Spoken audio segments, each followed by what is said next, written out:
దేవునికి స్తోత్రములు. మీ అందరికీ నా వందనములు. ఈరోజు దేవుని వాగ్దానము.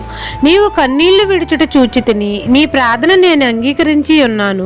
2 రాజుల గ్రంథము 20వ అధ్యాయము 5వ వచనము. మహాపరిశుద్ధుడైన మన తండ్రి అయిన యెహోవా, నీవు కన్నీళ్లు విడుచుట చూచితిని, నీ ప్రార్థన నేను అంగీకరించి ఉన్నాను అని మన ప్రభువు మనతో సెలవిస్తున్నారు. తండ్రి ప్రియకుమారుడైన మన రక్షకుడైన మన యేసయ్యను మనమందరము సొంత రక్షకుడిగా అంగీకరించి ఆయన నామాన్ని కనపరిచినప్పుడు మన యేసయ్య మన ప్రార్థన ఆలకిస్తాడు. మనం అందరము దేవుని యందు భయభక్తులు కలిగి జీవించినప్పుడు, మన ప్రవర్తన అంతటి యందు ఆయన అధికారానికి ఒప్పుకున్నప్పుడు తండ్రి మన ప్రార్థన అంగీకరిస్తాడు.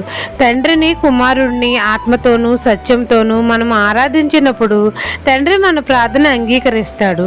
మనకు ఏ వ్యాధి బాధ అయినా, చింత అయినా, కలవరమైనా, ఆర్థిక ఇబ్బంది అయినా తండ్రి వైపు చూచి గదిలోనికి వెళ్ళి తలుపు వేసుకుని ఉపవాసం ఉండి కన్నీళ్లు విడుచుచు విరిగి నలిగిన హృదయముతో యేసయ్య నామంలో మనం ప్రార్థన చేసినప్పుడు తండ్రి మన మొరను ఆలకిస్తాడు.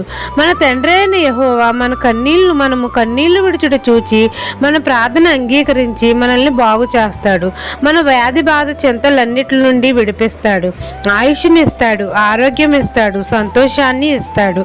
అనేకమైన ఆశ్చర్య కార్యములు మన జీవితంలో చేస్తాడు. మన ఆర్థిక సమస్యలన్నిటి నుండి విడిపించి మనల్ని గొప్ప చేస్తాడు. ఈ దిన వాగ్దానం మీ నా జీవితంలో నెరవేరాలని కోరుకుంటూ దేవుని సువార్త పరిచర్యలో మీ సహోదరి. ఆమెన్.